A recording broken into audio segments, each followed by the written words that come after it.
Jeg bor til leje på Hawaii, i restaurant, den gyldne rejer.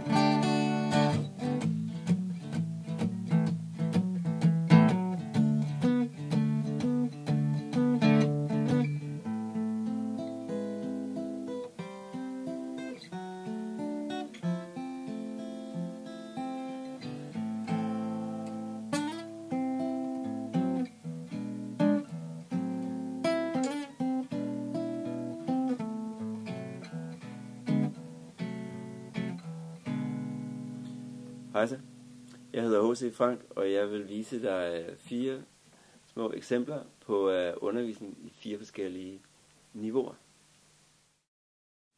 Den første sang, jeg skal vise dig, det er en meget kendt sang, som man også tit bruger til lejlighedssang. Den hedder Hawaii, sunget af Kim Larsen. Jeg bor til leje på Hawaii, i restaurant, den gyldne rejer. Den kender du nok. Der skal man bruge 3 akkorder. Den første hedder en D-dur. Den spiller, jeg vil fortælle dig, hvordan man spiller sådan en akkord. Det gør man ved at tage sin pegefinger på 3. tyndeste streng, andet bånd. Ringefingeren på næst tyndeste streng på 3. bånd. Og langefinger her, den skal på den tyndeste streng på andet bånd. Og så spiller man på de 4 tyndeste strenge. Så tager man en takt af det. Så går man videre til næste akkord, som hedder G-dur. Det ser sådan her ud. G-dur, det er langefingeren tager den dybeste streng på 3. bånd.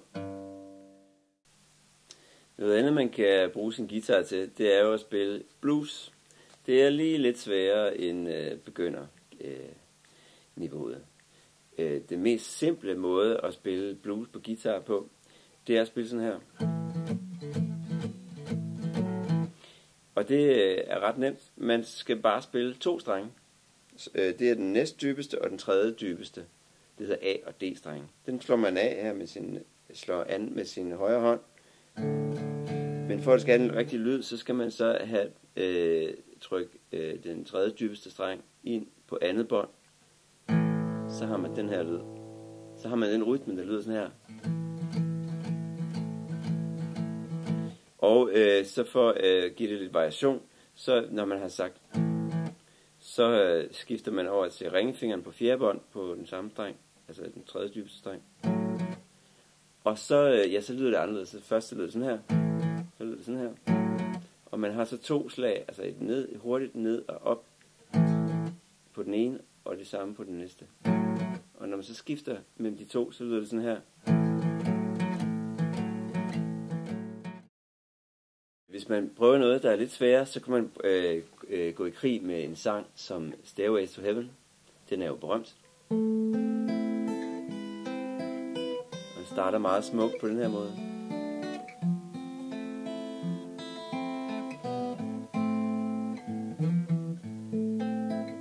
Det foregår ved, at man har sådan en her, hvor man skal ud i noget, der hedder barré, hvor pegefingeren skal lægge 3 strenge ned på 5. bånd. Og ringefingeren ligger så den 3. dybeste streng, trykker den ned på 7. bånd. Og så tager man med sin højre hånd og spiller strengene en af gangen. Tommelfingeren tager den 3. dybeste streng, og de her 3 fingre, de tager så en streng hver. Man kan have dem parat fra starten, så de lige ligger under den streng, de skal slå an. Og så slår de dem an ved, at man knipser strengen opad. Og sådan starter Stairway to Heaven. Næste akkord kommer lille. Når man så vil videre til noget, der er rigtig svært, så kan man jo gå ind i jazzens verden. En af de mest berømte jazzede numre er Summertime.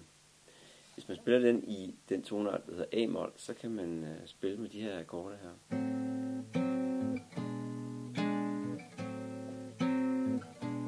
Som lyder rigtig godt til den sang.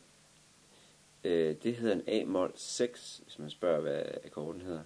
Der tager man langefingeren på den dybeste streng på 5. bånd, pegefingeren på 4. bånd på den 3. dybeste streng, og ringfinger på den 3. tyndeste streng på 5. bånd. Så den her finger, den lægger sig over den næstdybeste streng, sådan så den ikke kan høre, selvom man slår den an. Det hedder mute-streng. Så kan man så slå det an enten sådan her, eller med fingrene her. Så man har den klar, så får den en klarere lyd. Men det her det er en lidt mere gammeldags jazzet lyd, som også er lækker at bruge, når man spiller jazz.